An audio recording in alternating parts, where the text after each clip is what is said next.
안녕하세요. 디스멘터리입니다. 한국 최초의 고유 모델인 포니는 당시 우리 아버지들의 로망이었습니다. 그러나 그 모델이 완성되기까지 모든 일이 순조로웠던 것은 아니었습니다. 정주영 회장이 가장 힘들어했던 것은 자동차를 독자 개발한다는 선언에 세상이 비웃으며 쏟아내는 비난이었습니다. 그러나 결국 그 비난을 이겨내고 성공해냈죠. 정주영 회장은 당시 가지고 있던 3,500원으로 아현동의 자동차 정비공장 아도 서비스를 인수했고, 낮에는 영업, 밤에는 자동차를 분해하면서 자동차의 엔진 구조를 완벽히 터득했습니다. 그러나 독자적인 자동차 모델을 생산하려는 꿈은 부족한 기술력 때문에 당장은 어려웠습니다.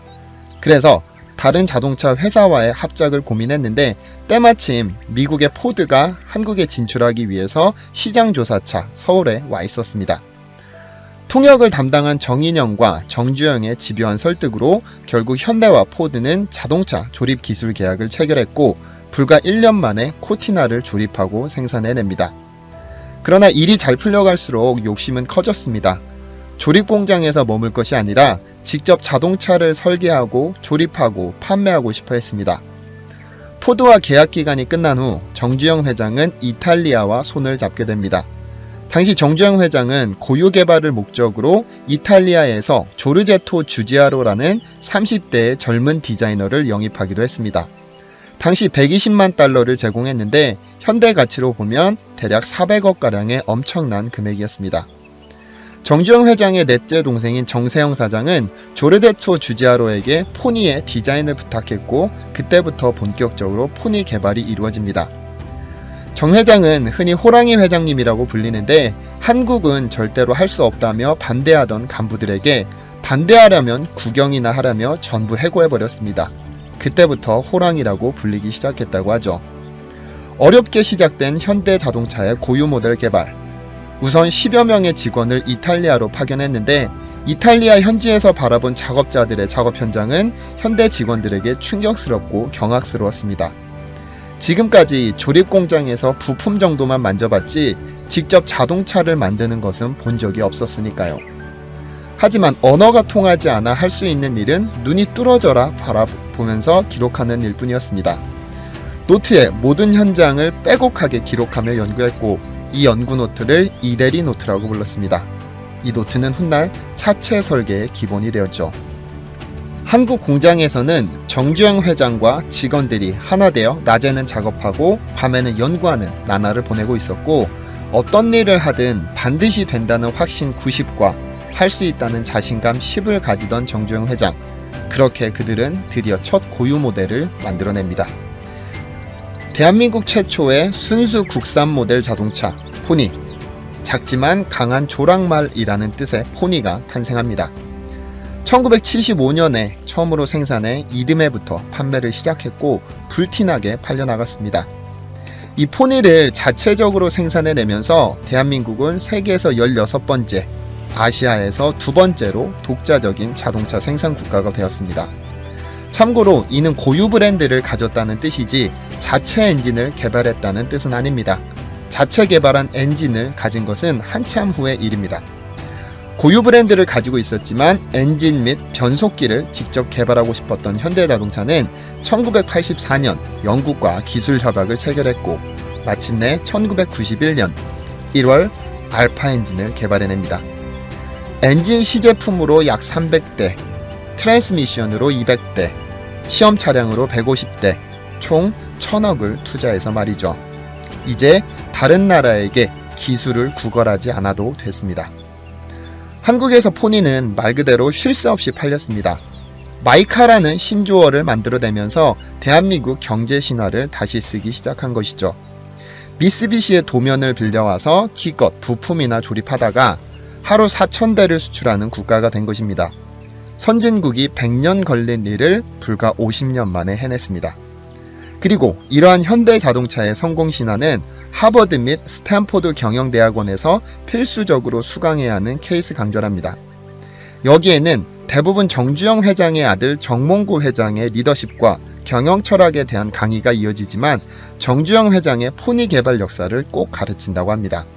어쨌든 1976년 포니 5대가 에콰도르에 진출했고 그로부터 10년 후 드디어 미국 시장에 진출하기도 합니다. 그리고 2017년 현대기아차는 전 세계에서 725만 대를 팔아내면서 세계 7위의 자동차 기업이 됐고 2018년 국내 수출의 15%를 담당하는 효자 품목으로 대한민국 경제에 없어서는 안 될 기업이 됐습니다. 몇몇은 현대자동차의 기적은 별 볼 일 없다고 하고 다른 몇몇은 외제차보다 한없이 볼품없다고 합니다. 만약 정말로 별 볼 일 없고 볼품없는 자동차라면 오히려 725만 대나 판 영업 능력이 대단한 거 아닐까요?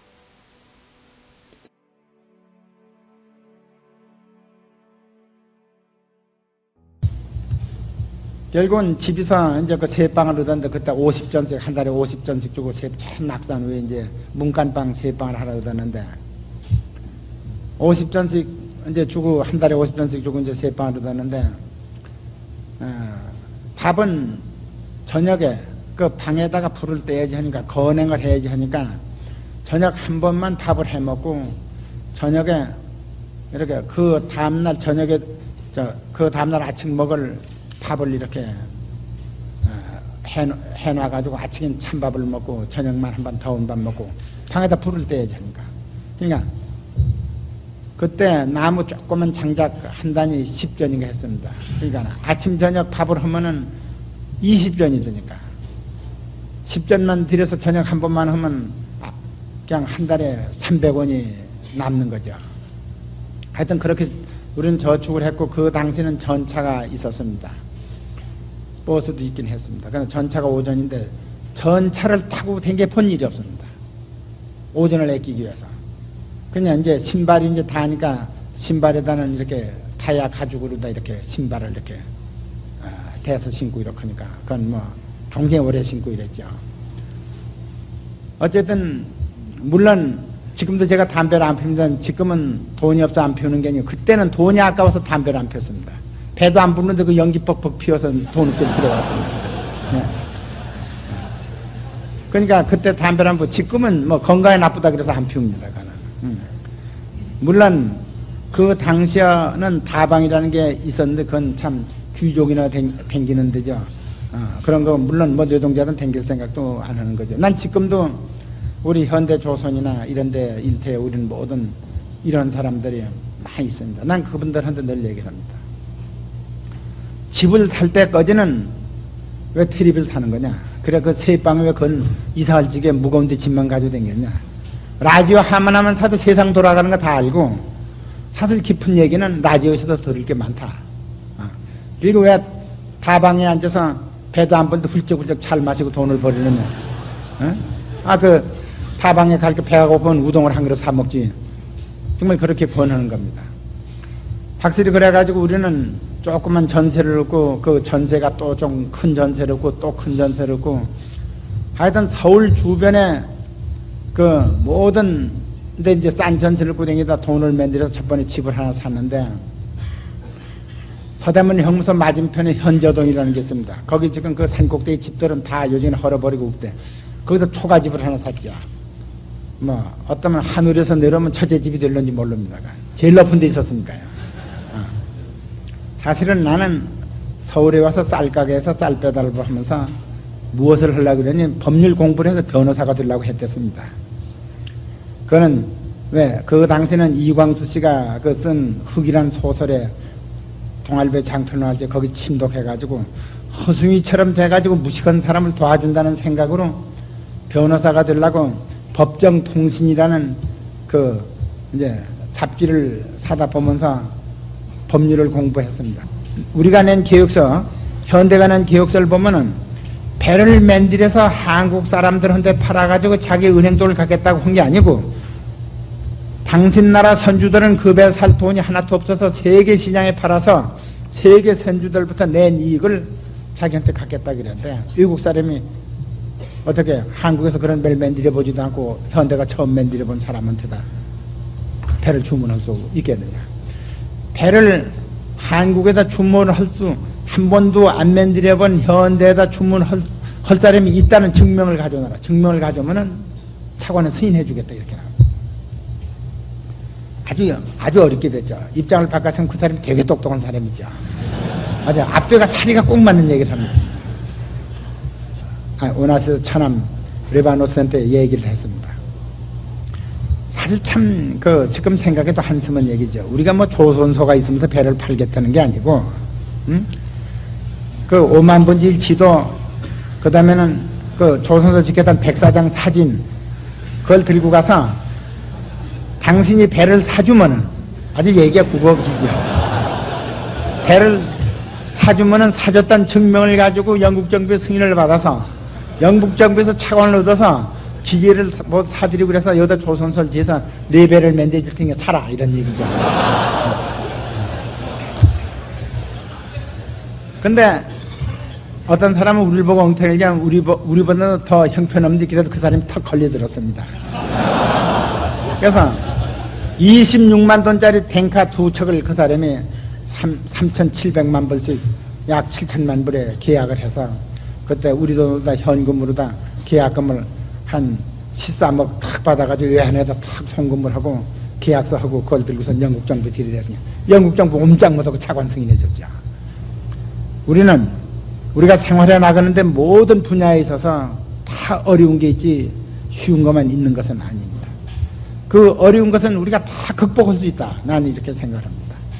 우리가 기업을 할 적에 많은 사람들이 그 수많은 기업을 어떻게 어려운 걸 해나가냐 이렇게 생각하는데 나는 기업에는 어려움이 없다 이렇게 생각합니다. 우리 생활에도 어려움이 없다 나는 이렇게 생각을 하고 사는 사람입니다. 만약에 인간의 생활에 어려움이 있다면 그는 전쟁밖에 없다 이렇게 생각합니다. 나는 실전을 치는 군인은 아니지만은 우리가 모든 세계 줄거리를 이루는 모든 과거 사람들, 우리는 서양의 역사를 줄거리를 이루는 나폴레옹이 구라파를 모든 것 지배할 적에, 그리고 우리는 이 중국의 삼국시대 삼국지에 나오는 모든 사람들을 볼 적에, 또 우리가 6.25 전쟁 때 우리가 밀고 하면서 거기에 모든 사령관들이 쓴 글을 볼 적에 가장 어려운 것은 전쟁이지 전쟁 이외에는 어려운 게 하나도 없다. 나는 이렇게 생각을 하면서 살고 있습니다. 왜 전쟁이 어려우냐? 수많은 부하가 죽어나가고 수많은 참모가 죽어나가고 자기 생명이 촌각에 있는 것입니다. 우리 기업이 무슨 그런 게 있습니까? 우리하고 같이 일하는 사람들이 아무리 열심히 일하고 해외에 뛰고 밤을 새워 일한다고 해도 죽어나가는 일은 없습니다. 우리는 오늘 풀지 못한 일을 내일 다시 생각해서 풀 수 있고 오늘 진 일을 내일 다시 우리 안전한 생명을 가지고 이길 수 있는 구상을 할 수가 있습니다. 그 때문에 나는 우리의 생활에 있어서는 전쟁만 없으면 어려운 일은 없고, 우리나라 장래도 우리는 공산군이 쳐들어오는 전쟁만 없으면 우리나라는 영원히 세계 모든 무역장복 여한 어려움이 있더라도 발전해 나갈 거다. 나는 이렇게 확신을 하고 삽니다. 그리고 학생 여러분들도 모든 자기 장래에 대해서 확신을 가지고 사는 게 좋습니다. 우리 인간 사회에 있어서는 자기가 불구자 아닌다면 아주 천혜의 혜택을 받고 우리는 가장 사계절이 분명한 아름다운 이 땅에 태어나 있습니다. 그 때문에 우리의 장래는 밝고 기쁘고 행복뿐이지 어려움이나 슬픔이나 고독이 있을 수가 없다. 나는 이렇게 생각을 합니다.